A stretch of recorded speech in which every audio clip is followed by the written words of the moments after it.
Jeffrey Epstein commits suicide within days of being taken off suicide watch. Conspiracy theorists, including the president, jump on board, and Democrats launch some conspiracies of their own. I'm Ben Shapiro. This is The Ben Shapiro Show.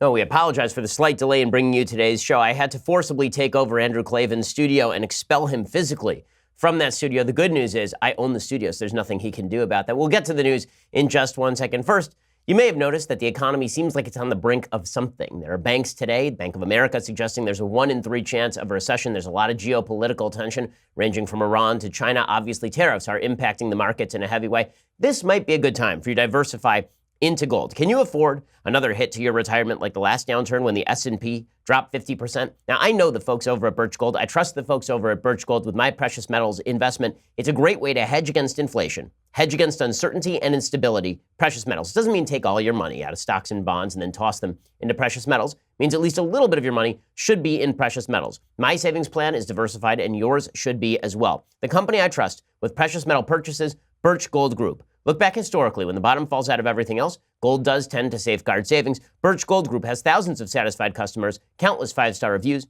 an A+ rating with the Better Business Bureau. Contact Birch Gold Group right now. Get that free information kit on physical precious metals. See if diversifying into gold and silver makes sense for you. It's a comprehensive 16-page kit. Shows how gold and silver can protect your savings. Text Ben, my name, to 474747 to get that no-cost, no-obligation kit. Again, text Ben to 474747 and get in touch with the folks over at Birch Gold. Ask all your questions. They're good people. I know them. Check them out, birchgold.com, and check them out. Text Ben, my name, to 474747. Okay, so obviously, the big news on this Monday morning is the death of Jeffrey Epstein. Jeffrey Epstein, of course, the convicted pedophile who was recently rearrested on federal charges of sex trafficking.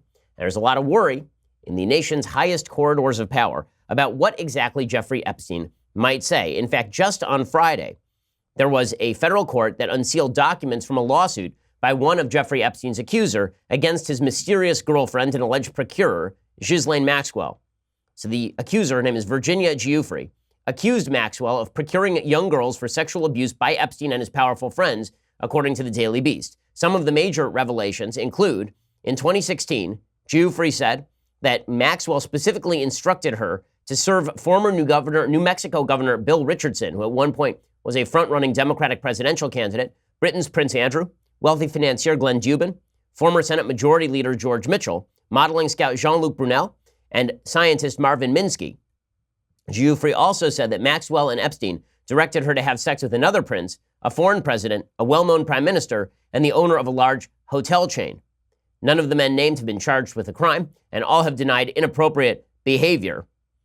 Apparently, there are also accusations, according to another one of the women who dealt with Epstein, that Epstein was basically sexually voracious and thus preyed on girls at an insane rate. Juan Alessi, Epstein former house manager, testified he saw probably over 100 girls serve Epstein at his Palm Beach home over 10 years. After each encounter, Alessi said he would clean up the home's upstairs massage room. On multiple occasions, he said he found sex toys and put them in Maxwell's closet because he knew that's where they kept such items, along with a shiny black costume. This is all really disgusting, obviously. And these revelations came as of Friday. So there was a lot of talk about whose name was going to drop next, what were the next steps in the Epstein trial. Well, within 24 hours of all of that dropping, Jeffrey Epstein allegedly committed suicide, and apparently committed suicide. He was just 11 days removed from being on suicide watch. According to CBS News, Epstein, who is facing federal sex trafficking charges, died Saturday from an apparent suicide, federal officials said. The Federal Bureau of Prisons said in a statement the FBI was investigating his death. Epstein, who is 66, was found unresponsive in his cell at a holding facility in New York City at around 6:30 a.m., according to the statement. Staff at the Metropolitan Correctional Center tried to revive him. He was eventually taken to a hospital where he was pronounced dead.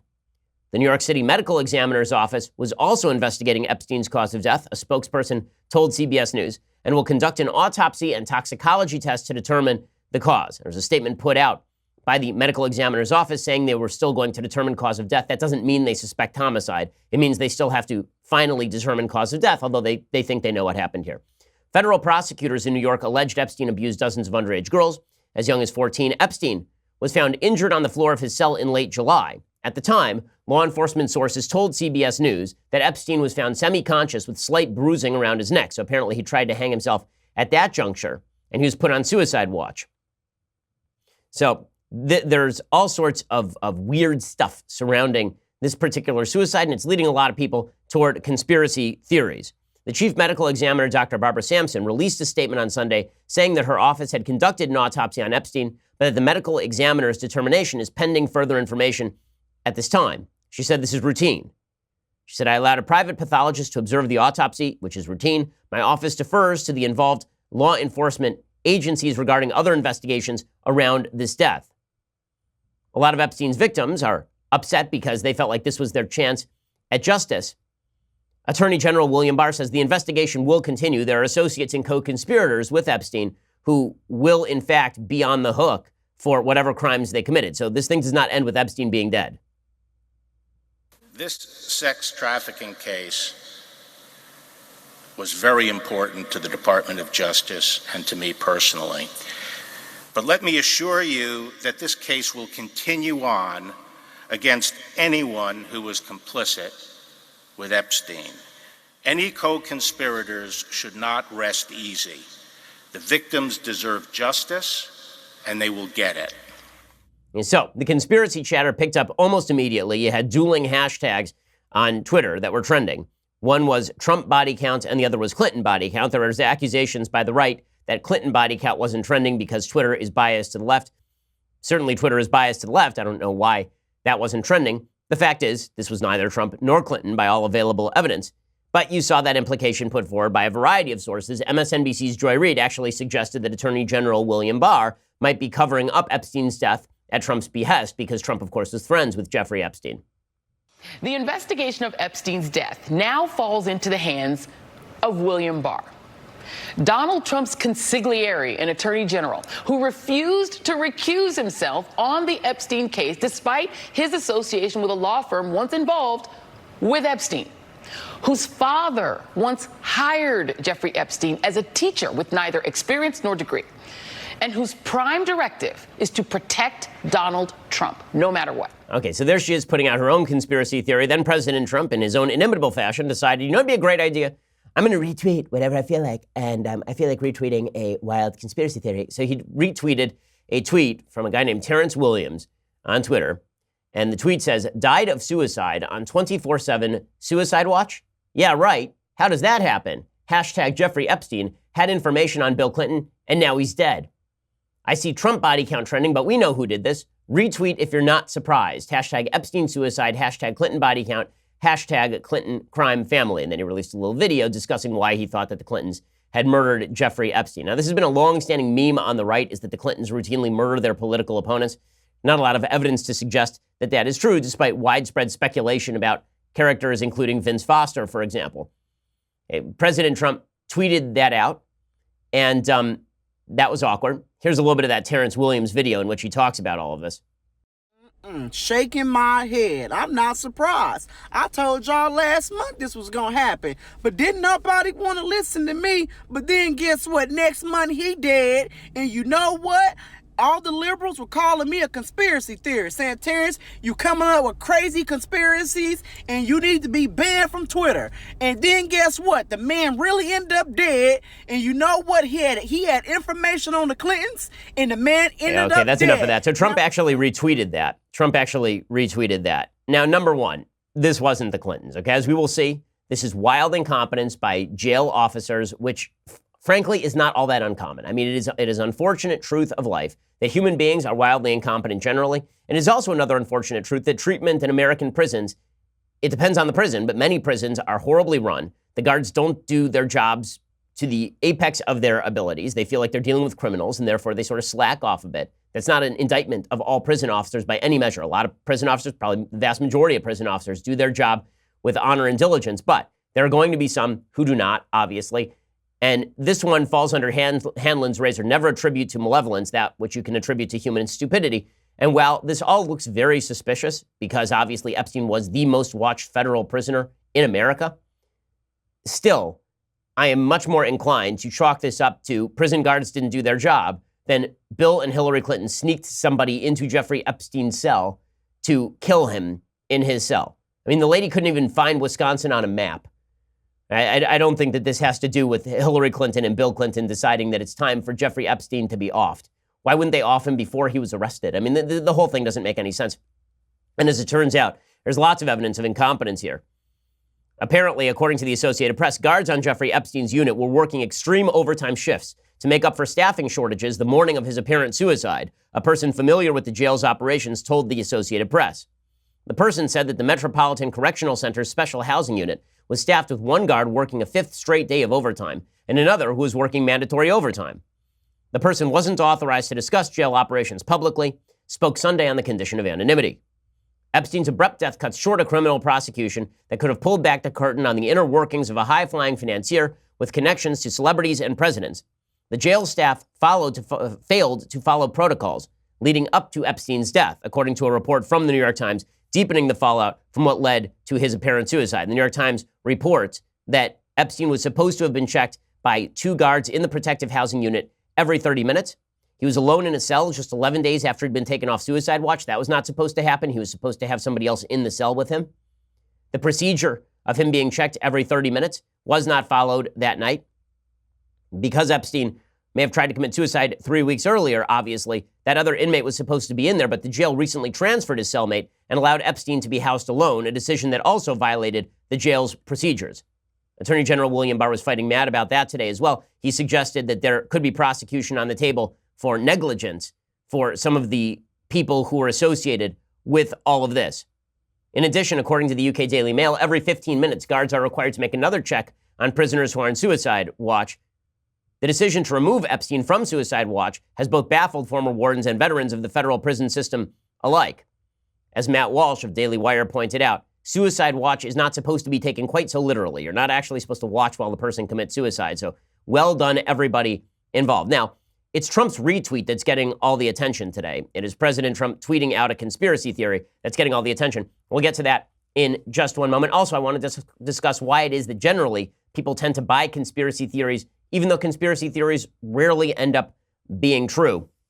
We'll get to that in just one moment. First, these jailers, they had one job, and they failed to do it. Well, here at the Daily Wire, everybody has a job and they have to do their job. And if they don't do their job, then we can quickly and easily replace them with ZipRecruiter.com, or we can just find new people to bring on board, which we are doing right now, actually. If you're looking for a job, check out dailywire.com/careers and check out our job listings over at ZipRecruiter. ZipRecruiter is the best way to find a great employee. ZipRecruiter will send your job posting to over 100 of the web's leading job boards. They don't stop there. As applications come in, ZipRecruiter analyzes each one, spotlights the top candidates, so you're never going to miss a great match. ZipRecruiter is so effective that 4 out of 5 employers who post on ZipRecruiter get a quality candidate through the site within the very first day. It's supremely effective. Right now, my listeners can try ZipRecruiter for free at this exclusive web address, ZipRecruiter.com/dailywire. That's ZipRecruiter.com/dailywire, DAILYWIRE. ZipRecruiter.com/dailywire. ZipRecruiter is indeed the smartest way to hire. Go check them out right now. ZipRecruiter.com/dailywire. Once more, ZipRecruiter.com/dailywire. Hire the way we do here at the Daily Wire. We have lots of great employees. You can too. ZipRecruiter.com/dailywire. Okay, so number one, why do so many people buy into conspiracy theories like this? There are really a couple of reasons. One is that social media tends to amplify conspiracy theories these days. It's very easy to hit retweet.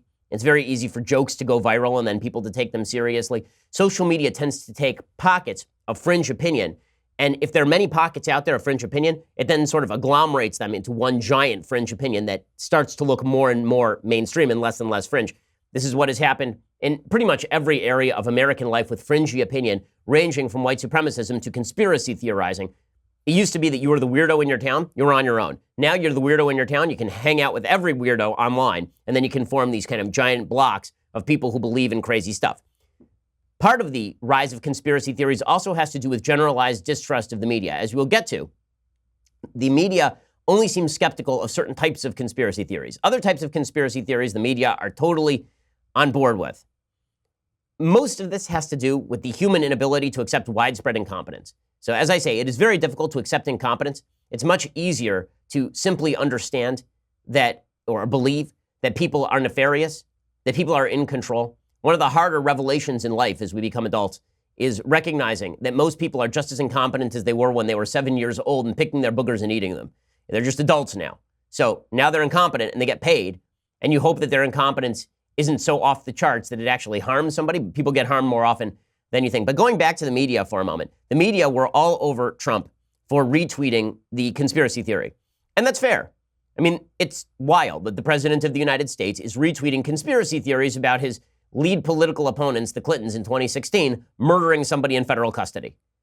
I mean, I would say that I'm surprised, except that he accused Ted Cruz's father of murdering JFK. So I think we've been here, right? I mean, this is the part where I remind everybody that it's all baked into the cake with President Trump. This is the part where I remind everybody that there's nothing new here. Okay, so for everyone who's expecting his approval rating to plummet, no, we had no expectations. There were no expectations that Trump would not retweet something like this. Does that make it right? No. It's still wrong. It's still unpresidential. It's still ridiculous. And the president deserves all the scrutiny that he's getting. Trump deserves every bit of scrutiny he's getting. It's really gross. It's disgusting. It's morally reprehensible for the president to tweet without any evidence. I mean, he is the president of the United States. Tweet without evidence that somebody on the other side is responsible for a murder or maybe responsible for a murder. If Barack Obama had done it, then we would all be up in arms on the right.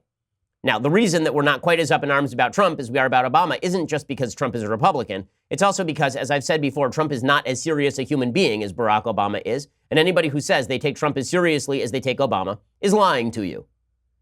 And they're just people in your life. You don't take all that seriously because they mouth off on a consistent basis. Donald Trump is one of those people. Barack Obama was much more planned. So if Obama had dropped a line like this, you would have assumed it was part of a broader scheme. If Trump does something like this, you just assume that his id took over for a moment, then he hit the retweet button and we're done. Everybody has sort of baked that in with regard to Trump. Nonetheless, Trump earning the disdain of the media for this is not unfitting. Here's George Stephanopoulos over at ABC News suggesting that it is stunning for Trump to insinuate that Clinton was complicit in the Epstein suicide.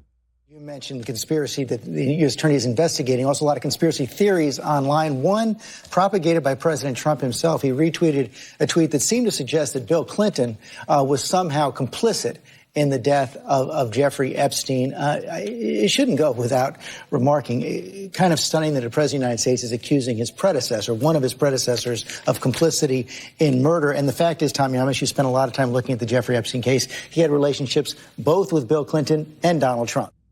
Okay, so again, it's not wrong for the media to criticize President Trump for all of this. Cory Booker then puts on his angry eyes and he says, this is dangerous. It's dangerous. Very angry. I'm so angry. I went out, Mr. Potato Head busting through that wall like the Kool-Aid man. Here we go. This is just more recklessness. What he's doing is dangerous. He's giving life to not just conspiracy theories, but really whipping people up into anger and worse against different people in this country. And so this is a tired way that the president does. He's been using the Clintons as a means for a lot of his false accusations. But remember, this is a nation now where we've seen just horrific acts, whether it's someone walking into a pizza shop based upon these kind of conspiracy theories to take violent action. Conspiracy theories are dangerous. They are dangerous because they suggest that there is somebody who is nefarious behind the scenes, manipulating everything. And if you took that person out, then you would end the conspiracy. It's all 3 days of the Condor, and there's somebody who's hiding behind that curtain at the end of the story. And if you just take out that person, then the entire conspiracy collapses like a house of cards. That's the other thing about conspiracies, is that there seems to be an easy solution, which is you take out the person who's at the head of the conspiracy. But one of the reasons that people are suspicious of the media, one of the reasons that conspiracy theories are running roughshod, particularly on the right these days, and I think it is more on the right than it is on the left, is because conspiracy theories on the left are actually mainstream. So on the right, there are conspiracy theories, and they tend to be fringy, moving over into the mainstream as people react to the left. On the left, stuff that is considered basically untouchable are conspiracy theories. I mean, the left will say open things that are conspiratorial. They will put out there absolute conspiracy nonsense that is unsupported by evidence, and the left will simply accept it. It's not counted as a conspiracy theory, in other words. Now, we can all point to the Epstein suicide, and when somebody says it was Trump or it was Clinton, we can say, that's silly, that's a conspiracy theory. But the left will put out there stories that are obviously untrue and that are, in fact, conspiracy theories, and the press will treat them as though they are perfectly legit. Let me give you an example. So, over the weekend, MSNBC releases a documentary about Stacey Abrams. Stacey Abrams, the Democrat in Georgia, She's a Georgia state legislator who ran for governor and lost by some 50,000 votes. She has been going around for literally months, ever since she lost to Brian Kemp, the actual governor of Georgia. She's been going around for months and suggesting that a nefarious scheme was perpetrated by Brian Kemp and the Republicans, and that she actually is the governor. Now, there is no evidence that she wins that election. None. She lost by 50,000 votes. This is not a close election. There's a lot more evidence that in past cases, like the Washington state gubernatorial election circa like 2006, that there was some voter interference, or that the actual senator from Minnesota in the Al Franken Norm Coleman election was Norm Coleman. Right? Those were very close elections where manipulation of a few votes could have changed the outcome of the election. But when you lose by 50,000 votes, you lost the election. Stacey Abrams lost the election. It has become an article of faith on the left that Stacey Abrams was legitimately elected governor of Georgia and that Brian Kemp stole that election. That is a conspiracy theory. It is not supported by evidence. And yet it will be perpetuated by entire swaths of the media and the Democratic establishment. So, for example, Katie Tour on MSNBC asked Stacey Abrams, quote, "Do you think the vote was stolen from you? The election was stolen from you." And Abrams replied, "I think the election was stolen from the people of Georgia. I don't know that empirically I would have won, but if you add together the thousands of people who faced extraordinarily long lines, who faced hurdles that should not happen in democracy, the votes that we know were not counted, the Secretary of State, who is also my opponent in the race, purged more than 1.4 million voters over basically an 8-year period." Now, she's still not naming the voters who wanted to vote who weren't able to vote. Being in a long line does not prohibit you from voting. By the way, that's just called a long line.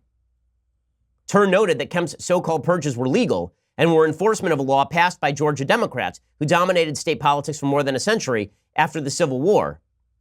Registered voters who don't vote, update their registration information, file a name or address change, sign a petition, or respond to attempts to confirm their address for 3 years are moved to inactive status but can still participate in elections, according to the Atlanta Journal-Constitution and the Washington Free Beacon. If they are inactive or don't respond to election officials for another 2 election cycles, they're removed from the rolls. Oftentimes, the voters have moved out of the state or died. Abrams said they knew people had been purged from the rolls who didn't meet the criteria but didn't elaborate how she knew or who these people were. She claims that 53,000 voters were put on hold by Kemp to prevent them from voting during the race. And that's deceptive. It is simply not true. Nonetheless, Abrams continues to maintain this, and she's supported in this by figures ranging from other Democratic presidential candidates to columnists like Jamel Bowie, people who continue to suggest that Stacey Abrams is legitimately the governor of Georgia. Okay, that's a conspiracy theory. And yet, it's not treated as a conspiracy theory, it's just treated as a theory.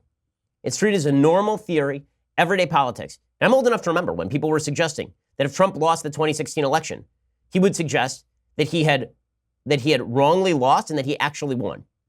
And then we spent 2 years with the Democrats perpetuating another conspiracy theory, which is that the Russians were behind Trump's election, that if it weren't for Russian interference in the election, Trump would have won, and that Trump and the Russians were actively colluding with one another in order to move the election out of Hillary Clinton's column. That turned out not to be true either. It took 2 years and, $12 million to investigate that particular conspiracy theory, but it's not a conspiracy theory according to the left. According to the left, Trump still did collude. Trump is still a traitor, and we should impeach him for this. This is the point I'm making. Generally speaking, conspiracy theories from the left are treated as extraordinarily mainstream. Conspiracy theories on the right are fringe, and then they gain some momentum. And it doesn't help when Donald Trump lends his weight to them, whether you're talking about birtherism or whether you're talking about what just happened with Jeffrey Epstein. But when it's on the left, it's not treated as a conspiracy theory. It's treated as something completely normal. I'll give you another example that happened over the weekend, completely ignored by the media in every conceivable way. We'll get to that in just 1 second. First, let me tell you about sleeping comfortably. So, you spend a lot of time trying to sleep, and maybe you toss it and turn, and you have a nice mattress, right? When you got your Helix sleep mattress, you got a nice mattress, but you're still not sleeping properly. Well, it's probably not because of the mattress anymore. Now, it is because of the sheets that you are using. If you went down to the local Bed Bath & Beyond and you picked up sheets at retail prices, and you just picked up like the highest thread count, these may not actually be fantastic sheets. And if you went down to the local gas station and just got the 1,000 thread count sheet, and it turns out it's just a plastic tarp, what you actually need is a really nice set of sheets. You need Boll & Branch sheets. Everything Boll & Branch makes, from bedding to blankets, is made from pure 100% organic cotton. They start out super soft. They get even softer over time. You buy directly from them, so you're essentially paying wholesale prices. Luxury sheets can cost up to $1,000 in the store, but Boll & Branch sheets are only a couple of $100. Shipping is free. You can try them for 30 nights. There's no risk, no reason to not give them a try. Try Boll and Branch sheets. You will indeed love them. To get you started, right now, my listeners get $50 off your first set of sheets at bollandbranch.com, promo code Ben. Go to bollandbranch.com today for $50 off your first set of sheets. That's BOLL and branch.com, promo code Ben, bollandbranch.com, promo code Ben. Go check them out right now.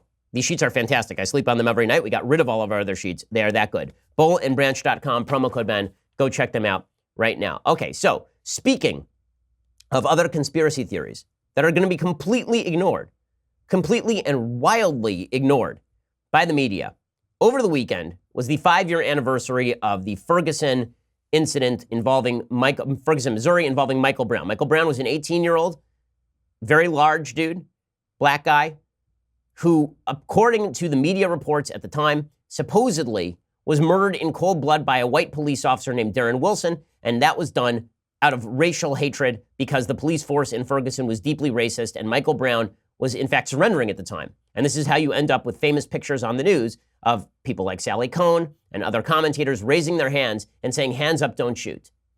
And the idea was, or I can't breathe, they used the Eric Garner slogan, but hands up, don't shoot was what this became. You had NFL players in St. Louis running out onto the field, raising their hands up, don't shoot, because black people were surrendering to police, and then the police saying, oh, well, there's a black guy, would just shoot the guy down. And Michael Brown was used as the case in point of all of this.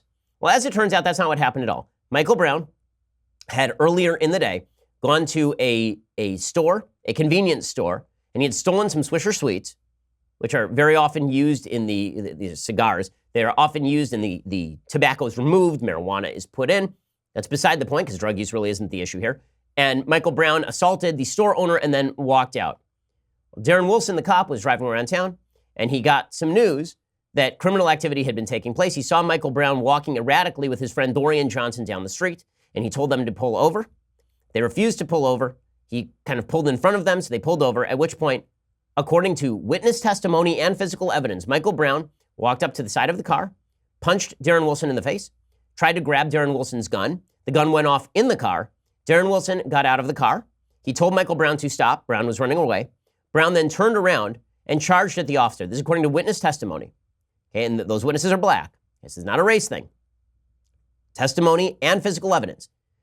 Dorian Johnson, his friend, lied to the press. He said that he had turned around, he had said, hands up, don't shoot, and that he was actually shot in the back by the police officer. The police officer had shot him in the back. As it turns out, the wound pattern on Michael Brown on his body showed that he was shot not only from the front, but approaching. That Wilson was shooting at him as Brown was running at him. And Brown was a very, very large man. He was 18 years old and very, very large dude. So that's not just what was found by the grand jury in the Ferguson, Missouri case, which touched off rioting in Ferguson, egged on by the President of the United States, who suggested that perhaps the grand jury had come to the wrong conclusion and that people weren't making up stories like this, when this was, in fact, a made-up story by Dorian Johnson. The DOJ did a full-scale investigation. Barack Obama's own Department of Justice did a full-scale investigation of the Michael Brown situation and came to the conclusion that, in fact, it was not a racial shooting. In fact, it was a justifiable homicide, meaning that Wilson shot in self-defense. He did what he was supposed to do. Okay, that is what the Obama DOJ found. There's a full report on all of this. You had the grand jury report, and then you had the Barack Obama DOJ report. None of these reports found that Michael Brown was murdered. None of them. Okay, it is an ongoing conspiracy theory to suggest that Michael Brown was murdered for racial reasons in cold blood. All the evidence is against this, including witness evidence from the town. And if you actually read the witness testimony, it's kind of heartbreaking in that particular case. I mean, we went through this at the time in detail. The witness testimony in the case was devastating because a lot of the witnesses said that they had been threatened by members of their community for even coming forward and testifying. And that when the police tried to investigate, people would hide from the police because they didn't want the blowback from members of their own community. Okay, so with all of that as backdrop, here's what happened over the weekend. Okay, so over the weekend is the 5-year anniversary of Ferguson. And as I say, Dorian Johnson, the original witness, was lying by all available evidence. And it's clear from the media coverage, by the way, that he is lying still. So the Washington Post helps perpetuate this lie. They had a story called Dorian Johnson, Witness to the Ferguson Shooting, Sticks by His Story.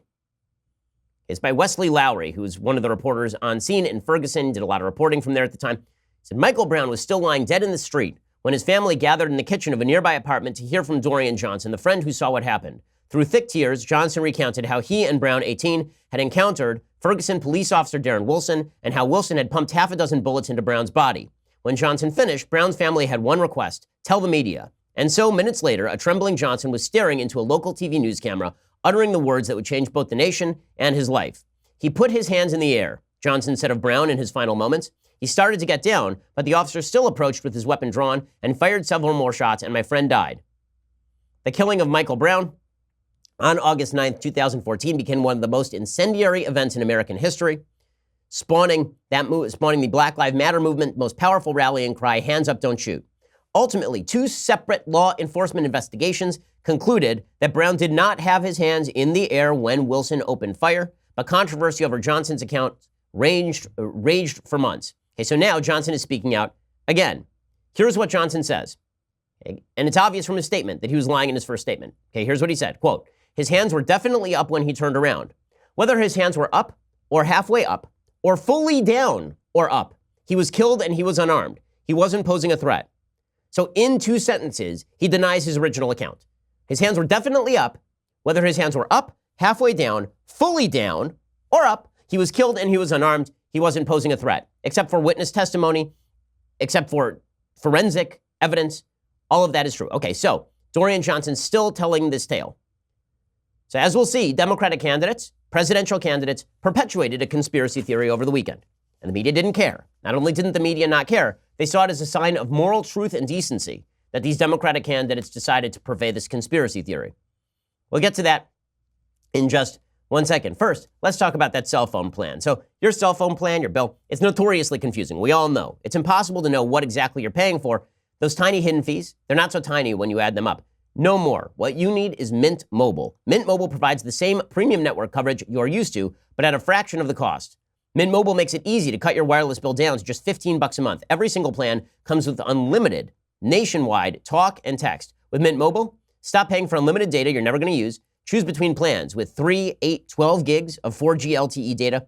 It's the best on the market. Use your own phone with any Mint Mobile plan. Keep your same phone number along with all those existing contacts, so you got nothing to lose. Ditch your old wireless bill. Start saving right now with Mint Mobile. To get your new wireless plan for just $15 a month, get the plan shipped to your door for free. Go to mintmobile.com/Ben. That's MINT, mobile.com/Ben. Cut your wireless bill to $15 a month at mintmobile.com/Ben. Again, that's mintmobile.com/Ben, mintmobile.com/Ben. Go check them out right now. Why are you wasting all this money on your cell phone bill?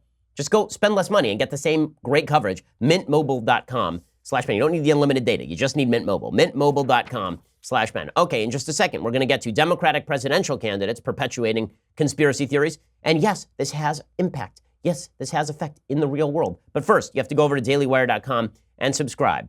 When you subscribe, not only do you get all the goodies, you get for $99 a year, you get everything, including backstage access. You get this, the very greatest in all beverage vessels, the Leftist Tears Hot or Cold Tumbler. You get all of our Sunday specials on Saturday. You get all sorts of wonderful, wonderful goodies.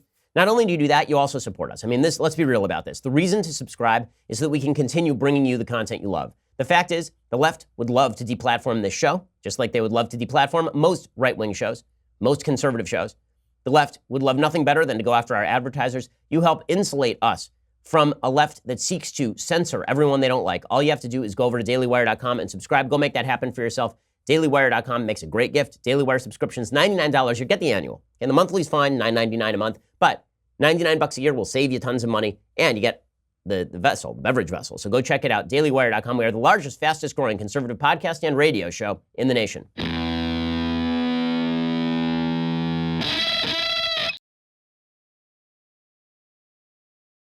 Okay, so as I say, these Democratic presidential candidates are perpetuating their own conspiracy theory over the weekend. Not a single question I saw in the media asked about this. Not one. Not one. So very properly, questions asked about Trump, talking about Jeffrey Epstein's death and all of this.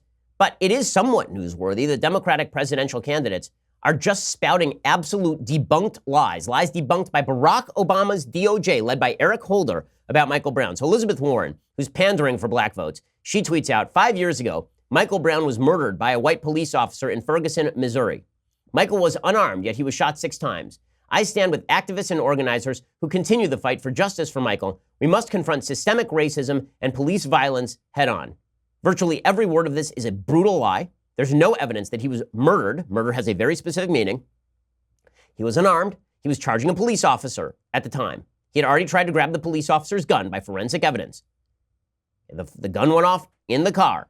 Witnesses say that Brown was inside the car. He had put his head inside the car and his hand inside the car.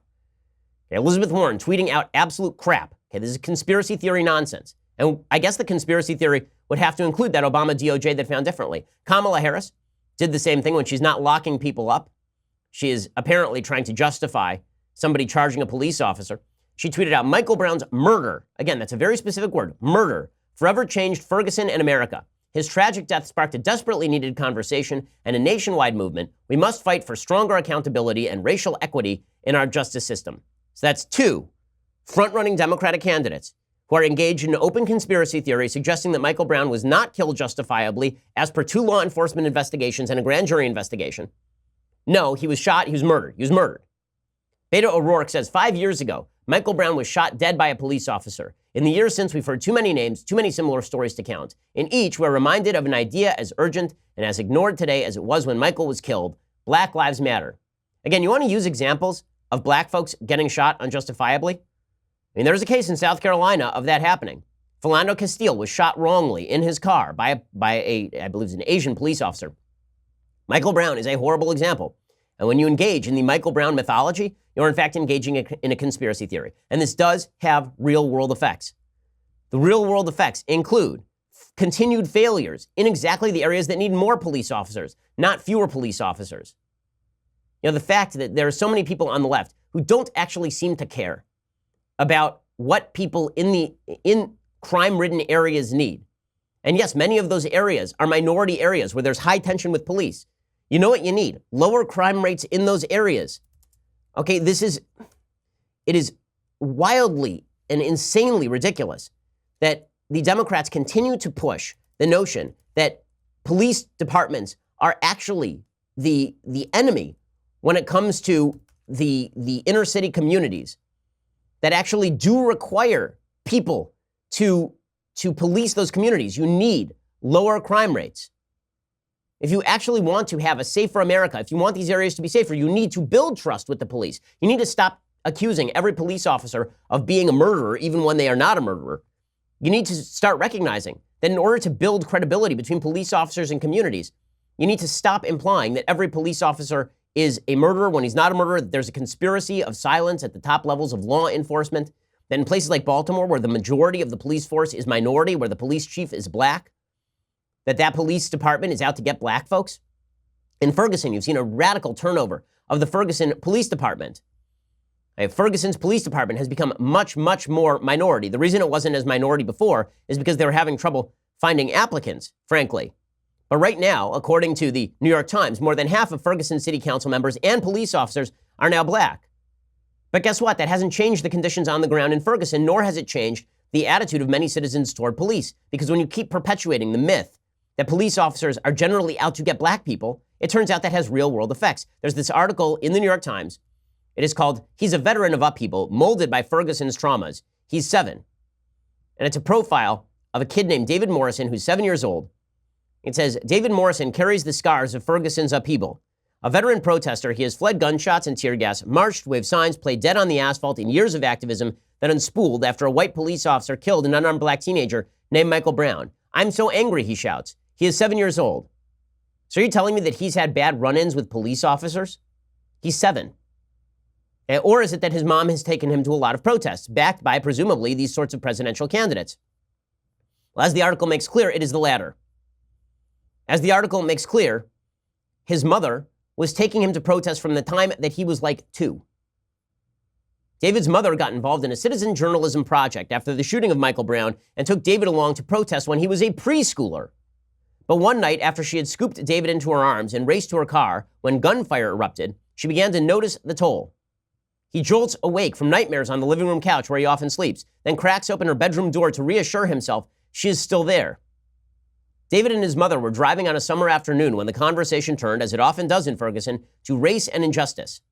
David piped up from the backseat, I can fight the police. No, you can't. Yes, I will.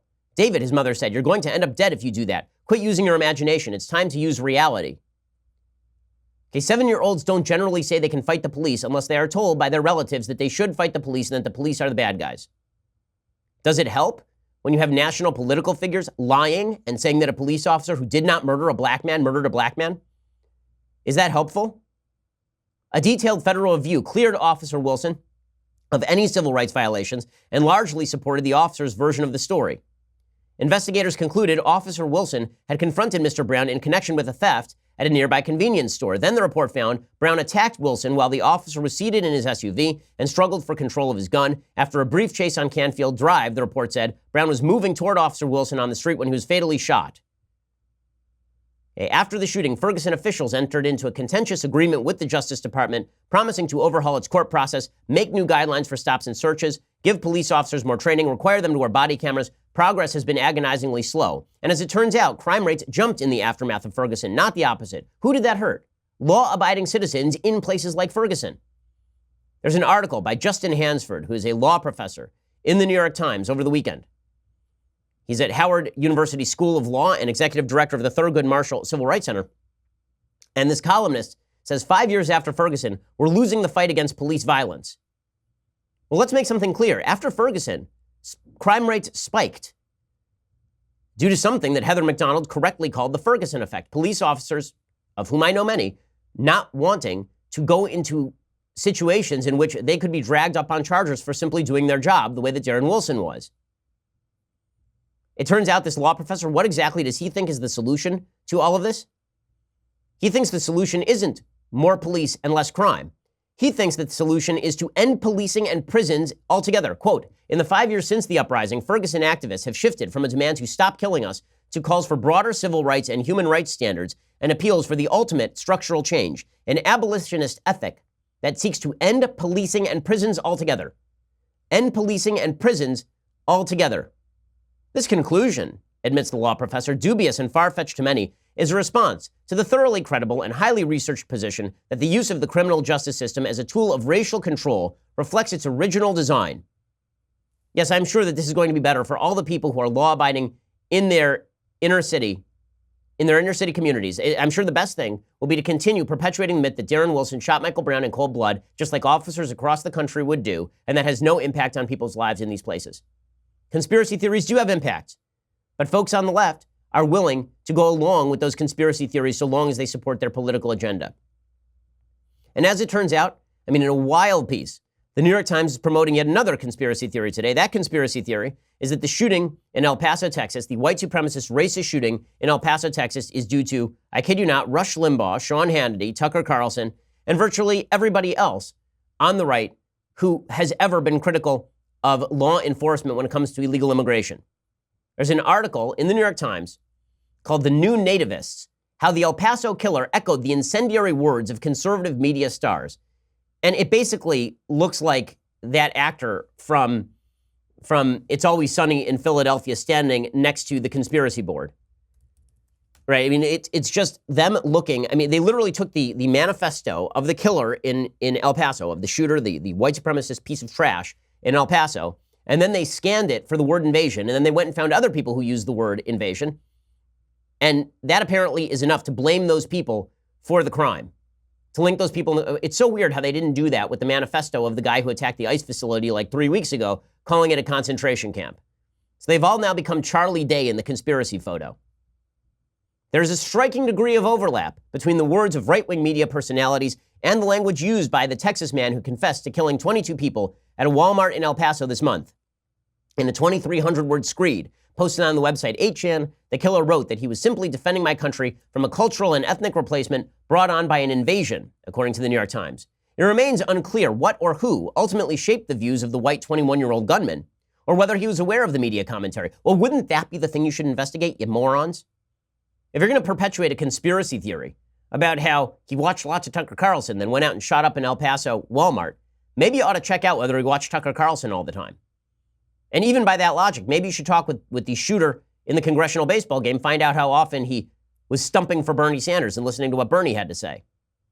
But the New York Times openly admits that they don't have any direct connect between the white supremacist terrorist who shot up an El Paso Walmart and Tucker Carlson, but they're still going to push this. It remains unclear what or who ultimately shaped the views of the white 21-year-old gunman, but his post contains numerous references to invasion and cultural replacement, ideas that, until recently, were relegated to the fringes of the nationalist right.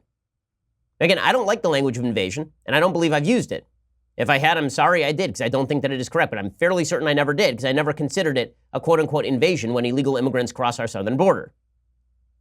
But, and I certainly don't believe in the idea of quote-unquote racial replacement, because I literally do not care about the races of people who live in America. I care about their ideas and their ideology. But the New York Times decides that because there is language that sounds similar to stuff that Tucker Carlson has said, they are now going to attribute this shooter to Tucker. Quote, an extensive New York Times review of popular right-wing media platforms found hundreds of examples of language, ideas, and ideologies that overlapped with the mass killer's written statement, a shared vocabulary of intolerance that stokes fears centered on immigrants of color. Okay, again, this is a conspiracy theory. And the conspiracy theory, this one, is deliberately designed in order to link together basic conservative tropes about immigration with white supremacism. This is how you end up with the Washington Post running a piece today on their front page about how evil the Trump administration is for cracking down on welfare use by legal immigrants. Abigail Haas-Lohner and Nick Miroff have a piece today in the Washington Post titled, Trump Administration Aims to Make Citizenship More Difficult for Immigrants Who Receive Public Assistance. They say, legal immigrants who use public benefits such as Medicaid, food stamps, or housing assistance could have a tougher time obtaining a green card or U.S. citizenship under a policy change announced Monday that is at the center of the Trump administration's effort to reduce immigration. The new policy for inadmissibility on public charge grounds, which appeared Monday on the Federal Register's website and will take effect in 2 months, sets the new standard for obtaining permanent residency and U.S. citizenship. The Trump administration has been seeking to limit those immigrants who might draw on taxpayer-funded benefits, such as many of those who've been fleeing Central America. Now, again, this is a good policy, but you watch as the rest of the week is dedicated to the notion that the Trump administration is racist for attempting to curb public welfare use by people who are legal immigrants to the United States. If you legally immigrate to the United States, you should not be dependent on public welfare. If you illegally immigrate to the United States, you should not be dependent on public welfare. I mean, frankly, if you live in the United States, you should try not to be dependent on public welfare, but we have no obligation to bring in people who are then going to be dependent on the taxpayer dime. That doesn't make the country economically stronger. But again, this is all part of a generalized push by the left. Right? Beto O'Rourke suggesting that the terrorist attack, I mean, this has become his thing, that the terrorist attack in El Paso was motivated by President Trump. Again, this is all part of the giant conspiracy theory that suggests that the entire right is tied in with white supremacists who shoot up the El Paso Walmart. He's changing the conversation, and if we allow him to do that, then we will never be able to focus on the true problems of which he is a part and make sure that we get to the solutions. And then you reported this week that his Department of Homeland Security has been begging the president to focus on the kinds of threats that we saw in El Paso, and he's ignored them or willfully suppressed action on those ideas and those programs and those policies that could have saved lives in El Paso and across the country. So Trump is apparently part of the problem here. Kamala Harris goes even further, of course, because she always goes further. And she suggests that the Trump administration instructed the DHS to commit raids against a chicken factory in Mississippi, specifically as part of a quote-unquote campaign of terror. Those are specifically chosen words, campaign of terror. And they're obviously supposed to connect to El Paso. This administration has directed DHS to conduct these raids as part of what I believe is this administration's campaign of terror, which is to make whole populations of people afraid to go to work. Children are afraid to go to school for fear that when they come home, their parents won't be there. Campaign of terror. Campaign of terror. And this is the language they're using. Again, conspiracy theories on the right are treated with precisely the sort of disdain that they merit. Conspiracy theories on the left are treated as perfectly normal rhetoric. And then you wonder why people on the right react strongly to the media condemning Trump over conspiracies. Again, Trump is dead wrong to say that Hillary Clinton has anything to do, or Bill Clinton has anything to do with the Jeffrey Epstein suicide. That's silly. There's no evidence to it. And guess what? A media that refuses to acknowledge the conspiracism inherent in saying that Stacey Abrams is governor of Georgia, that Michael Brown was murdered, that Donald Trump is complicit in a terror attack in El Paso, and that Tucker Carlson is responsible. Yeah, the conspiracism isn't just on the right, guys. And if you actually want to bring down the temperature, then you're actually going to need to call it out whenever you see it on both sides. I'll call it out from Trump. I'm not seeing a lot of people on the left calling out Elizabeth Warren today over the Michael Brown nonsense. Okay, time for a thing I like and then a quick thing I hate, and we'll be out of here. So, thing I like today, Over the weekend, I had the opportunity to read a great piece of hard science fiction called 3 Laws Lethal by David Walton. It's really good. So the basic premise of the book is that there are these self-driving cars, and there are these programmers who have designed the self-driving cars, but they come up with a system for making the self-driving cars incredibly efficient. It involves building AI, and then the AI, as it is wont to do, goes out of control. I think that it's a fascinating book. It does raise serious questions about AI and the nature of being. Actually, one of the great things about science fiction, I love science fiction because it's idea-driven fiction. Very often fiction is emotion-driven fiction. Sci-fi tends to be ideas-driven fiction. David Walton is great at this. The book is 3 Laws Lethal. Go check it out. It raises serious questions about what it means to be human, AI, the nature of identity, and it gets there from basically all of the rideshare services that you use right now. So it's kind of a cool entry point. It is worthy of the read. I haven't read his other books, but now I want to. David Walton's 3 Laws Lethal. Go check it out right now. Okay, a quick thing that I hate. Well, a couple quick things that I hate. So first of all, Democrats, now apparently it's become an article of faith that it's time to dox people who back President Trump. It's time to go after them. Kirsten Gillibrand, desperate for attention, failing at 0% in the polls. Kirsten Gillibrand, she came forward over the weekend. She said that it's very good to go after President Trump's donors and try to shame them or hurt them. What about, though, what Joaquin Castro, the congressman, did this week with publishing the names of some of President Trump's top donors? It's publicly available information, but some would say he was targeting these individuals. Is that helpful or is that dangerous, given what you're describing? Those are his choices, not mine. I will call out racism when I see it. I will call out white supremacy when I see it. I will call out hate, and I will stand up against it in every form. Okay, so, yeah, again, she'll stand up. She wouldn't do it that way, but still people have to be called out. I'll call out racism and hate, so she's not ruling out the doxing. Guys, giving to a political opponent does not mean that you are an evil, horrible, no good, very bad racist. Okay, I may disagree with you politically, but if we start seeing each other in that sort of light, there ain't going to be a lot of future. Okay, final thing that I hate today. LA County Supervisor Mark Ridley Thomas finally beginning to recognize that LA has turned into a trash heap, and it really is. It's a garbage hole. I mean, I've lived here my entire life. And the conditions, the living conditions here are awful. Open needles on the street virtually everywhere. There are homeless people living in piles of trash. There's danger of disease, particularly on Skid Row in LA, but you can't go beneath a freeway underpass and not see an entire homeless city. LA County Supervisor Mark Ridley Thomas says, hey, you know what? Maybe we should do something about this homeless problem. We have a crisis. I'm essentially advocating with my co-chair, Darrell Steinberg, that we declare a state of emergency. The situation is not getting better, it's getting worse. We should not adjust to a new normal that suggests in any way that people ought to languish on our streets in any place in California. We take roughly 133 people out of homelessness every day in the county of Los Angeles, and 150 come in. Why? Because of the force of poverty. Therefore, we have to act quickly. A state of emergency, the right to housing. No more status quo. Okay, you think the right to housing is going to solve all of this? You think rent control is going to solve all of this? Where's the housing going to come from? It turns out that a lot of people here want to live on the streets. There are a lot of people who want to live, who are drug addicts, who can't actually last in housing, who are mentally ill, who actually need medication but won't take the medication. They've tried exactly these solutions in Seattle, and it's exacerbated the homeless problem. You think a right to housing isn't going to bring more homeless people to the city of Los Angeles? We are living in an economy with like a 3.7% unemployment rate, and yet we're hearing about endemic poverty creating the homelessness problem in LA. Why was it that 10 years ago, when the unemployment rate was a lot higher, why is it that in the middle of the Great Recession, the homeless population of Los Angeles was significantly lower?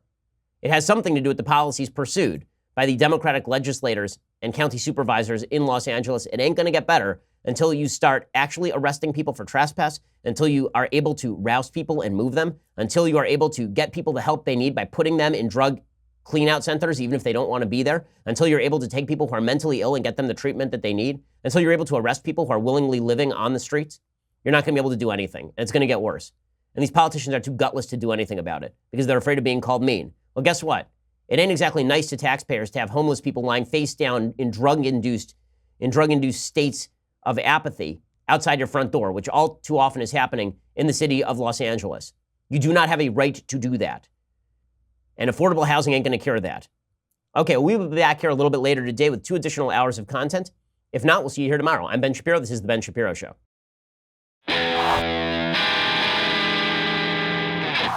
The Ben Shapiro Show is produced by Robert Sterling, directed by Mike Joyner, executive producer Jeremy Boring, senior producer Jonathan Hay. Our supervising producer is Mathis Glover, and our technical producer is Austin Stevens, edited by Adam Sayevitz. Audio is mixed by Mike Coromina. Hair and makeup is by Jesua Olvera. Production assistant Nick Sheehan. The Ben Shapiro Show is a Daily Wire production. Copyright Daily Wire 2019. Hey everybody, it's Andrew Klavan, host of The Andrew Klavan Show. You know, some people are depressed because the American Republic is collapsing, the end of days is approaching, and the moon has turned to blood. But on The Andrew Klavan Show, that's where the fun just gets started. So come on over to The Andrew Klavan Show and laugh your way through the apocalypse with me, Andrew Klavan.